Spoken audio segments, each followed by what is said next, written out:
வணக்கம். நான் உங்கள் ஜெயா. இன்றைக்கி நம்ம இந்த வீடியோவில் பேலடு பற்றி பார்க்கலாம் வாங்க. பேலன்றது நரேட்டிவ் போயிட்ரி கீழே வரும். நரேட்டிவ் போயிட்ரினா ஒருத்தங்க நம்மக்கிட்ட பேசுகிற மாதிரி ஒரு பாடல் எழுதப்பட்டிருந்ததுன்னா அது நரேட்டிவ் போயிட்ரின்னு சொல்லுவோம். பேலட் அது நரேட்டிவ் போயிட்ரி சேர்ந்தது தான். இது வாய்மொழியாக கவிதைகள் பாடப்பட்ட காலத்துலேருந்தே இருக்குது. அதாவது எழுத்து முறை வரத்துக்கு முன்னாடியே பேலட்ஸ் இருந்திருக்கு. பேலடெல்லாம் பார்த்திங்கன்னா ரொம்ப சிம்பிளாக ஆனால் எமோஷ்னலாக ரொம்ப டெப்த்தோட ஒரு மியூசிக்கலாக இருக்கும். இது ஒரு கதையோடு அமைஞ்சிருக்கும். இதில் முக்கியமான தீம்ஸ்ன்னு பார்த்திங்கன்னா லவ், பிட்ரேயல், அட்வென்ச்சர்னு சூப்பர் நேச்சுரல்னு சொல்லலாம். இந்த பேலட்ஸ்லாம் பார்த்திங்கன்னா மிடிவல் பீரியட்லேருந்தே இருந்திருக்கு. ஏன்னா அதாவது எழுத்துக்கள் வரத்துக்கு முன்னாடியே இருக்குது.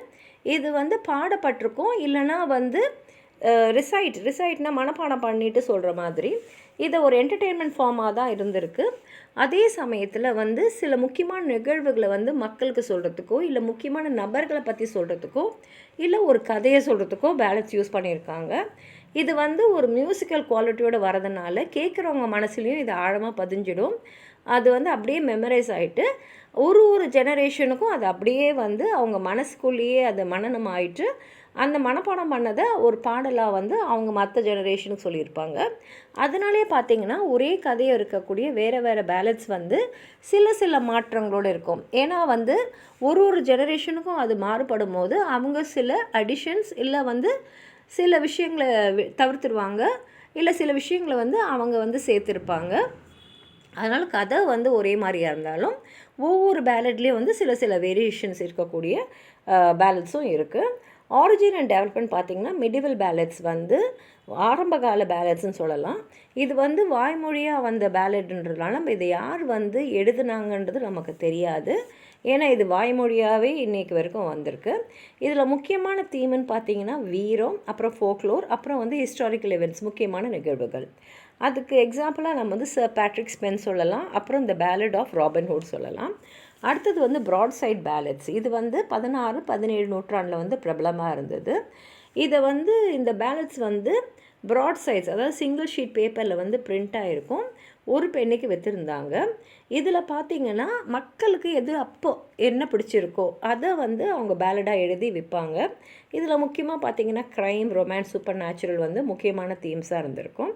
அடுத்தது பார்த்திங்கன்னா லிட்ரரி பேலட்ஸு. 18ஆம் நூற்றாண்டில் கவிஞர்கள்லாம் நல்ல லிட்ரரி ஸ்டைலில் ட்ரெடிஷ்னல் பேலட் ஃபார்மில் கொஞ்சம் போய்ட்ரி டெக்னிக் ஸ்ட்ரக்சர்லாம் யூஸ் பண்ணி எழுத ஆரம்பிச்சிட்டாங்க.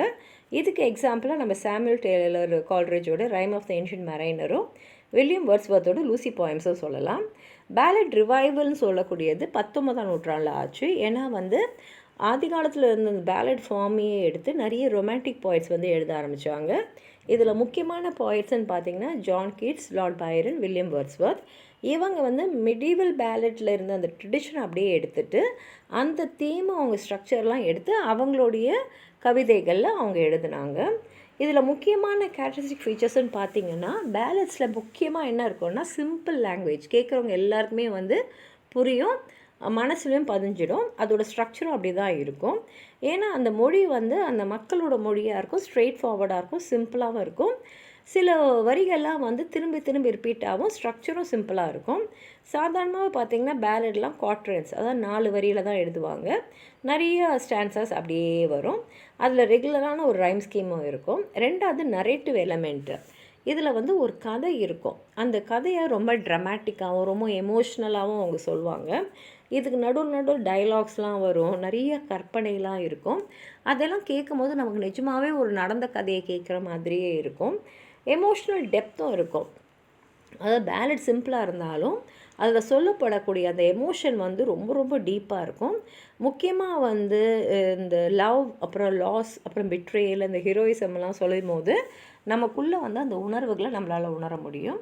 அடுத்தது ட்ரெடிஷ்னல் தீம்ஸ் அண்ட் மோட்டிவ்ஸில் கண்டிப்பாக இருக்கும். ஏன்னா இதில் சூப்பர் நேச்சுரல் எலமெண்ட்ஸ் இருக்கும். அந்த லவ்வர்ஸோட அந்த சோக முடிவுகளை பற்றி, அப்புறம் heroic deeds of knights and outlaws வரும்போது இதில் ட்ரெடிஷ்னல் தீம்ஸும் மோட்டிவ்ஸும் இருக்கும். எல்லா பேலட்ஸ்லையுமே ஒரு மியூசிக்கல் குவாலிட்டி இருக்கும். ஏன்னா ஆரம்ப காலத்துலேருந்து இன்னைய வரைக்கும் பேலட்ஸை பெரும்பாலும் சிங் பண்ணுவாங்க இல்லை ரிசைட் பண்ணுவாங்க. அப்போ கூடவே சேர்ந்து இசையும் வாசிக்கப்படும். அதனால் அந்த இசையோடைய குவாலிட்டிக்கு ஏற்ற மாதிரி இவங்களும் வந்து அந்த பேலடை வந்து ரிசைட் பண்ணுவாங்க, இல்லைனா பாடுவாங்க. இதில் வந்து திரும்பி திரும்பி வந்து வரக்கூடிய வரிகள் இருக்கிறதுனால ஒரு ரிதமிக் அப்பீலும் இருக்கும். பேலட்ஸ்க்கு சிறந்த எக்ஸாம்பிள்ஸ்னு பார்த்தீங்கன்னா பார்பரா ஆலனு. இது ஒரு ட்ரெடிஷ்னலான ஸ்காட்டிஷ் பேலடு. இதில் வந்து ஒரு இளைஞர் வந்து அவர் பார்பரா ஆலனை வந்து விரும்பி, ஆனால் அந்த காதல் நிறைவேறாதனால உயிரே விட்டுறாரு. இந்த பேலடே வந்து ஒரு மாதிரி ஹாண்டிங் மெலோடியோட அந்த லவ்வும் அந்த ஏமாற்றத்தையும் ரொம்ப அழகாக வெளிப்படுத்தும். த ஒய்ஃப் ஆஃப் அஷர்ஸ் வெல் வந்து இன்னொரு ட்ரெடிஷ்னல் பேலட். இதில் ஒரு அம்மா அவங்க 3 மகன்களையும் வந்து கடலில் வந்து தொலைச்சிடுறாங்க.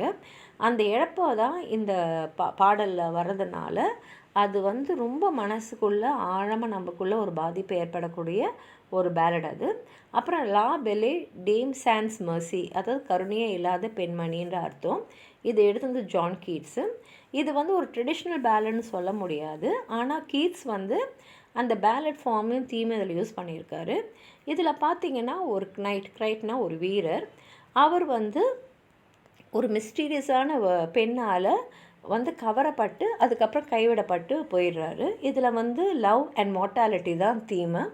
இந்த கவிதை படிக்கிறவங்க மனசுலேயும் இந்த தீம் வந்து ரொம்ப ஆழமாக வந்து ஒரு பாதிப்பை ஏற்படுத்தும். உங்களுக்கும் பேலடை பற்றி எதாவது சொல்லணும்னு நினச்சிங்கன்னா கீழே இருக்கிற கமெண்ட் பாக்ஸில் எழுதுங்க. இந்த வீடியோவை லைக் பண்ணுங்கள், உங்கள் ஃப்ரெண்ட்ஸோடு ஷேர் பண்ணுங்கள். சப்ஸ்கிரைப் பண்ணாதவங்களாம் ப்ளீஸ் சப்ஸ்கிரைப் பண்ணி சப்போர்ட் பண்ணுங்கள். நன்றி.